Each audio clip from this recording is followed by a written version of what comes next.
Lessons from little black boys that can teach us how to end social injustices in our neighborhoods and in our world. Lesson one teaches us that we need to be open to receiving instructions on how to be the best version that we can be, like our life depend upon it. The first little black boy that I want to talk about is myself. Growing up in Anderson, Alabama, and during the early stages of my childhood, not having experienced much with racism, only thing I knew about racism at that time was what I either read in a book or what I saw on television.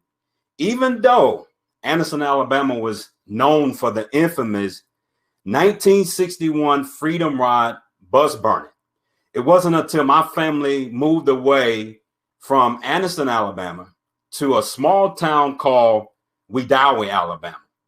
One day, my mother and I was driving down Highway 431, and we noticed that as we went down the road, that there was a group of people standing in the middle of the road.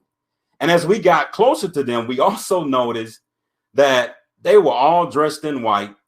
They had on hoods over their face, and there was a cross burning in the distance. And out of fear, my mother asked me, "What do you think we should do?" And as a little black boy, all I could think about was images of lynching. And the first thing I told my mother, I said is, you can't stop now, because if you stop, it's going to be too dangerous to stop. So if anyone get in the way, just keep moving. So we noticed that as we got closer to the crowd, that we could literally see the eyeballs behind their hoods. And if looks could kill, we would have been dead on the spot. Thankfully, my mother and I made it through that ordeal, but that wasn't the last time that I would encounter the KKK. I couldn't believe that upon visiting the town square on a Saturday morning, the KKK was in the middle of the town square recruiting people to be a part of that organization. Many of my high school friends began to tell me that the principal from the high school that I attended was one of the main ones that was recruiting in the town square. Fast forward 10 years after I graduated, and that same principal banned interracial couples from coming to the prom that year. Needless to say, that didn't go too well with the student body, because they burned the entire school to the ground. And as shocking as it was, it reminds me of a shocking event that my family experienced about 10 years ago, as my first cousin fell in love with a Caucasian young lady. And needless to say, her father did not like interracial relationships either. So as a result, my cousin and the young lady made a very unfortunate decision to end their life in a double suicide, because they couldn't see themselves living without each other. Now, I'm reminded of the reality of the conversation that I have to have with my two black boys, Jordan and Joshua. The conversation that give them instructions on how to be the best version that they can be under all circumstances. And I'm also reminded of all the black families across the country having to give the same instructions to their little black boys, simply because their life depends upon it. Lesson 2 teaches us that at some point, we're going to have to wake up and smell the purpose, so that we can finally come together and bring an end to social injustices. May 25th, 2020, the day that George Floyd lost his life, simply because on that particular day, he wasn't the best version that he could have been on that day. He got caught spending a counterfeit $20 bill. Now, you and I both know that there are people that have committed more severe crimes than that and made it home, but simply because George Floyd wasn't the best version that he could have been on that day, he lost his life.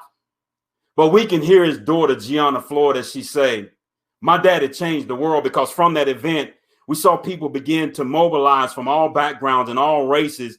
And finally, they begin to wake up and smell the purpose and come together and take their dislike for social injustices to the streets, not just here in America, but all around the world. people are beginning to wake up and smell the purpose behind social injustices. Lesson 3 teaches us that if we're going to sustain change beyond protesting, we're going to have to, in this season, master new skills so that we can scale our growth potential and use purpose as the instrument for changing our heart. Dr. Martin Luther King Jr. had another boy from Alabama called the boy from Troy.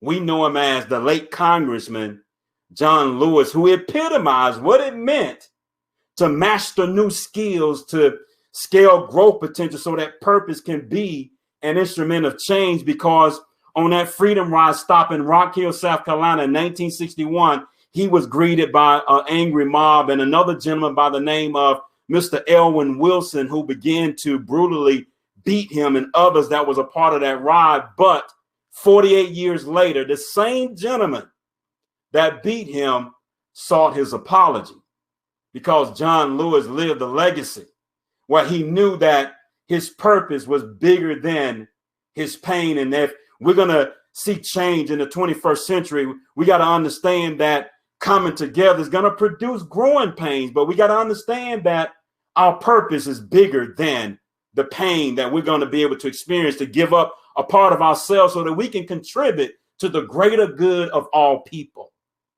If we're going to recap all the lessons, lesson 1 teaches us that at some point we're going to have to be open to receive instructions on how to be the best version of ourselves, like our life depends upon it. Lesson 2 teaches us that at some point we're going to have to wake up and smell the purpose so that we can come together as a group, as a human race, and begin to bring an end to social injustices.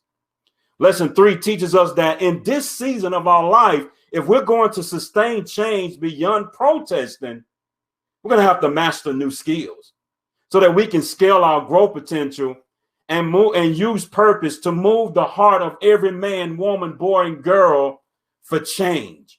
All of the lesson teaches us that we can reform laws, we can rename schools, we can tear down statues, but the real battle for ending social injustices begins within the soul. At some point, we have to come together and bring all races together and bring them in and teach them how to overcome what I have coined as purpose deficit disorder, PDD. If we fail to remove PDD out the soul, then we're going to continue with this insanity of treating the symptoms of social injustices instead of treating the disease. Lessons from little black boys that can teach us how to end social injustices in our neighborhoods and in our world.